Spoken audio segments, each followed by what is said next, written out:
Gusto ko pong marinig ito ng mga DDS trolls at DDS vloggers na tumitira sa amin at sinisira ang aking reputasyon. Gusto kong sabihin sa kanila, ilang boto ba ang ibinigay nyo kay former President? Ako po, Mr. President, libu-libong boto ang binigay namin sa inyo. Congressman Benny Abante, the chairman of the Committee on Human Rights, you are now recognized. Maraming salamat po, Mr. Chair. Dahilan sa Tagalog po ang inyong opening remarks. Hayaan po niyo ko na mag-English naman. Sapagkat mayroong isang abogado dito, ininsulto ang isang member ng Quadcom na hindi raw marunong mag-English. Gusto ko pong sabihin sa abogadong yan na ako po ay marunong mag-English. Baka mas marunong pa ako sa kanya mag-English. Ito po ang opening remarks ko sa ating Senior Deputy Speaker, sa ating Deputy Speaker, sa aking mga co-chairs, ladies and gentlemen, colleagues, at mga kababayan. Today marks a significant development in our ongoing inquiry. Gusto ko yung abogado natin na nang insulto dito sa isang member natin dito, makinig na mabuti at i-correct niya ang English ko kung kinakailangan. For the first time, former President Rodrigo Duterte will appear before this committee to answer questions posed by his members. I would like to begin by thanking him for his presence. Thank you, Mr. President, for coming here. Rest assured po that Congress recognizes your role as our former president, and we will extend to you the respect that the position deserves. Maraming salamat po. Respect, but not deference, Mr. Chairman. However, my friends, colleagues, let me draw a clear line here. While we should be respectful, we cannot be differential. Mga kababayan, watching today with us, it is important to stress that respect and deference are two different things. It is vital that we, as representatives of the people, remember that distinction, because our ultimate allegiance is not to any one individual, no matter how high their office. We answer to a power greater than any president. We answer to the Filipino people and to God.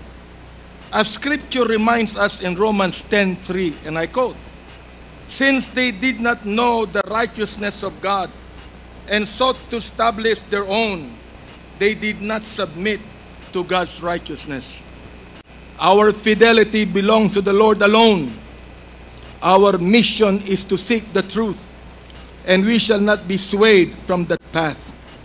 As we have said time and time again, we have organized this inquiry with a solemn purpose to recommend avenues for justice to be served, seek accountability, and uncover the truth as we adhere to the rules of inquiry in aid of legislation.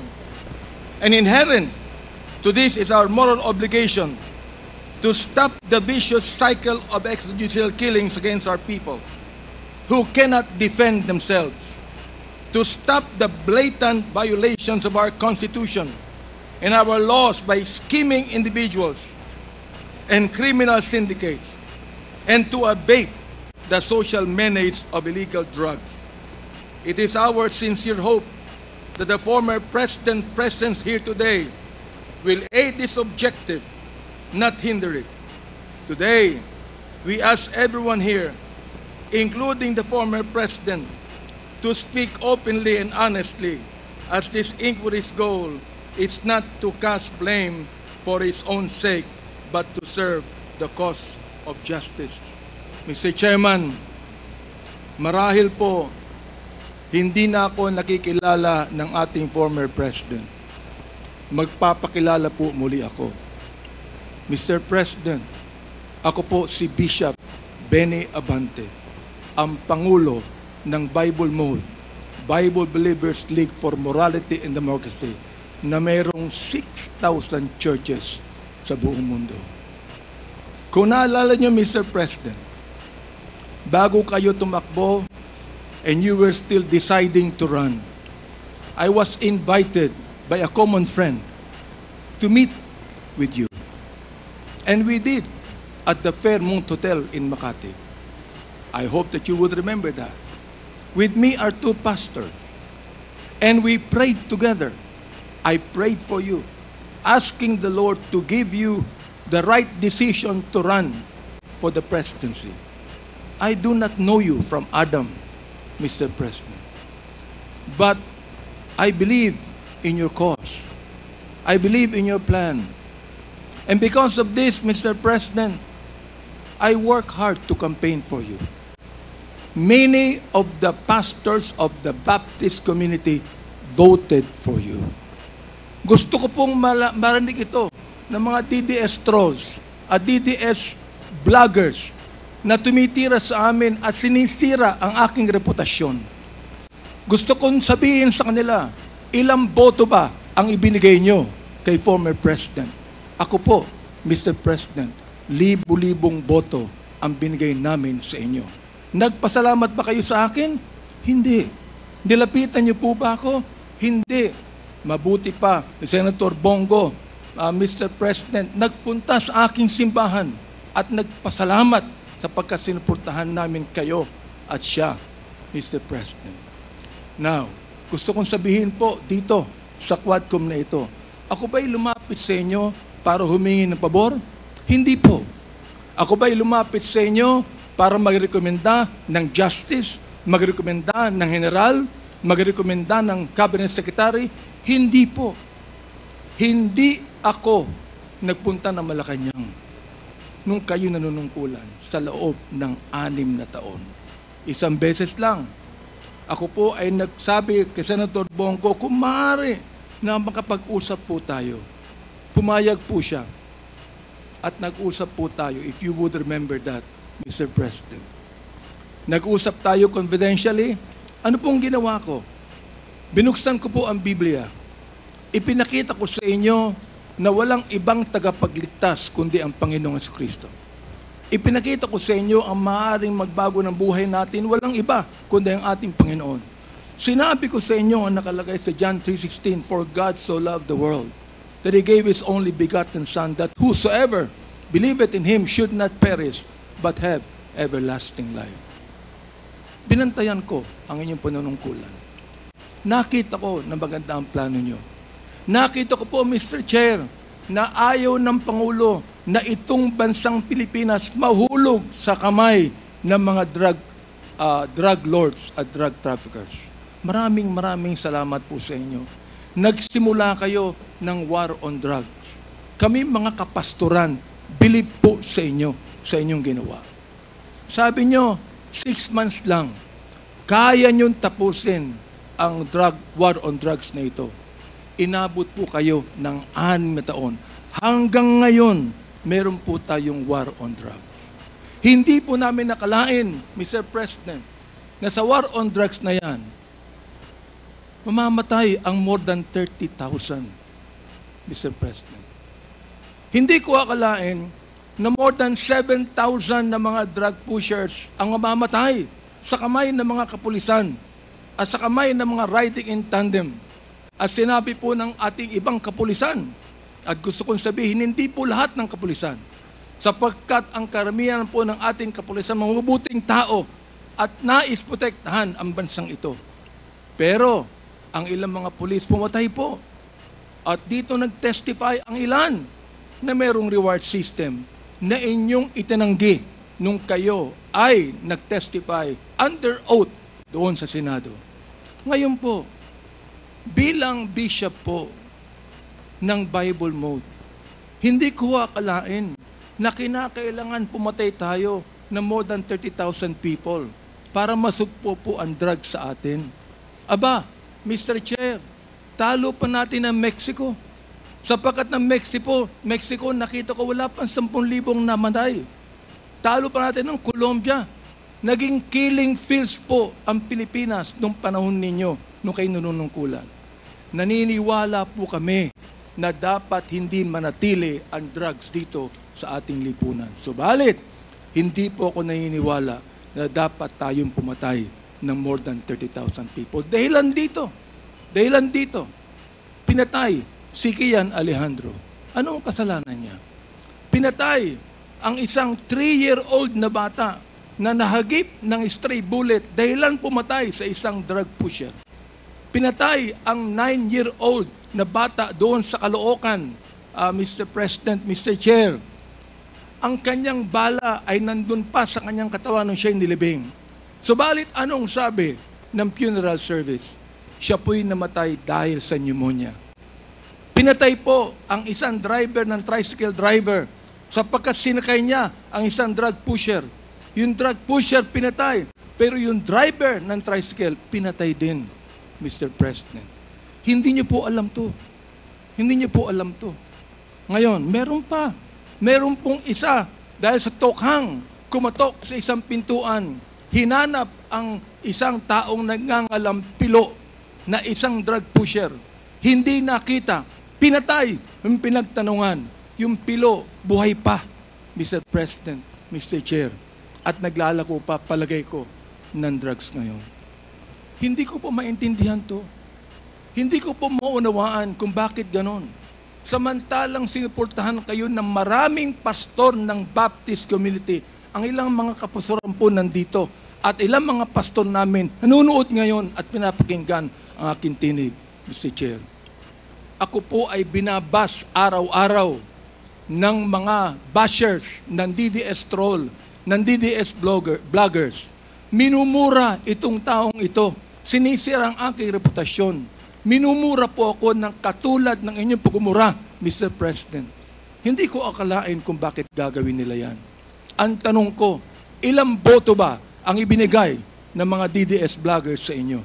Gusto kong sabihin sa inyo, I can testify on this, na libu-libong boto ang nakuha nyo sa Baptist community at hindi ako humiling ng anumang pabor sa inyo, Mr. President. In fact, kung naalala nyo, Mr. President, sinabi ko kay Senator Bongo na nais kitang imbitahan sa aming selebrasyon ng National Baptist Day, Mr. President. Dihinto ko lang po yung pakikipag-usap na ito ni Delga sa ating presidente para po makapakinig po sa akin ng tama. Inimbitahan ko kayo. Nagpunta ho kayo, Mr. President. Doon po sa SMX, nakita nyo ang 7,000 na mga Baptist leaders na nakinig po sa inyo. Sa inyong speech, Mr. President. Oo. Doon po sa speech ninyo, sa harapan po ng mga bishop at ng mga pastor, nagmumura kayo. Pinagbigyan po namin kayo. Kahit na hindi maganda sa amin makarinig ng mura, pinagbigyan po namin kayo dahil kayo ang Pangulo at dapat namin kayong irespeto, Mr. President. Andito ho ako, nakaupo sa harapan nyo. Nagpapasalamat sa pagkakataong ito na masabi ko ng buong katapatan sa inyo ang ginawa ng more than 6,000 na mga kapastoran ng Bible Mode para sa inyong eleksyon bilang Pangulo ng Pilipinas. Nung akin pong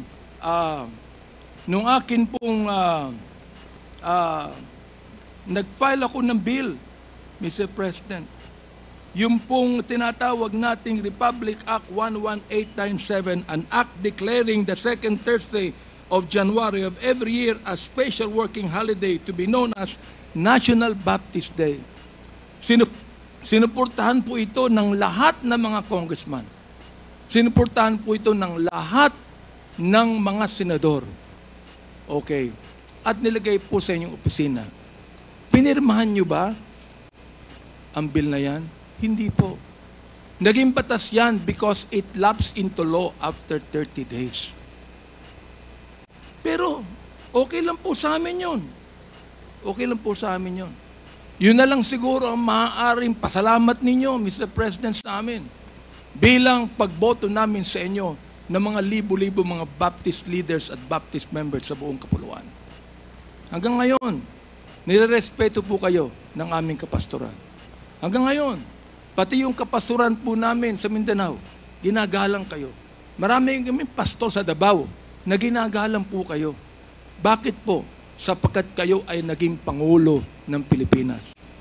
Ang kahilingan lang po namin dito, Mr. President, habang kayo po ay kinakausap namin ngayong umaga, ang kahilingan lang po namin dito ay sana po naman respetuhin po ninyo ang Quadcom hearing na ito sa pamamagitan ng hindi paggamit ng mga vulgar words, Mr. President. Sapagkat gusto kong sabihin sa inyo bilang warning na kapag kayo po ay nagmura sa Quadcom hearing na ito, I will make a point of order on you. Meron po akong batayan na batas sa tinatawag po nating disturbance of proceedings. Gusto kong basahin doon po sa Psalms 109, 17 to 18 and 28. Hindi ko alam kung naniniwala kayo sa Diyos. Hindi ko alam kung naniniwala kayo sa Biblia. Samantalang sa isang pagkakataon, tinawag niyo ang Diyos na stupid, Mr. President. Tinanggap po namin yan sapagkat kayo Pangulo. Oo. At nagpapasalamat ako. Hanggang ngayon po, buhay pa kayo. Kahit na po tinawag niyo ang Diyos na isang stupido, Diyos. Oo. Hindi ko alam kung katanggap-tanggap yan sa lahat na mga nakikinig sa akin ngayong umaga. Pero ito po, gusto kong basahin sa inyo bilang isa rin namang warning. Sa wikang Tagalog, babasahin ko. Sapagkat iniisip niya, ang manumpa, ang magsabi ng masama, kaya darating niyaon sa kanya, sapagkat hindi siya nalugod sa pagpapala, kaya't malayo yaon sa kanya. Dahil binihisan niya ang sarili niya ng pagsabi ng masama o pagsumpa na gaya ng kanyang sariling damit, yaoy papasok sa kanyang kalooban na gaya ng tubig at gaya ng langit sa kanyang mga buto. Hayaang sumumpa sila. Hayaang sila ay magmura. Ngunit magpala ka. Ang kahilingan po namin ngayon, Mr. President, sana po, imbis na mura ang marinig namin sa inyo, sana po, bigyan nyo kami ng pagpapala sa Quadcom na ito. Sapagkat hindi personalidad ang tinutukoy namin dito. Ang tinutukoy po natin ito, issue na kinakailangan po natin tuldukan sapagkat ito po'y kailangan ng ating bayan. Kapag sila'y bumangon, sila'y mapapahiya, ngunit ang iyong lingkod ay magagalak. Yan po ang sinabi sa Salmo, Mr. Chair, Mr. President. Salamat po sapagkat hinayaan niyo ako na magsabi sa inyo ng buong katapatan na walang halong anumang pagkukunwari, Mr. President. Ginagalang ko pa rin po kayo. Hindi po dahilan ay kayo, kundi dahilan sa minsan naging Pangulo kayo ng Pilipinas. Kaya nga po ang aking opening remarks is what? Respect, not deference. We are not here to give you obeisance. We are not here to give you obedience. We are not here to submit to you. We are here as equal members of this house, Mr. President, Mr. Former President. You are now a private citizen. And I hope and pray that you would give us equal respect as we give you equal respect today. Maraming salamat po, Mr. Chair. Thank you, Congressman Abante.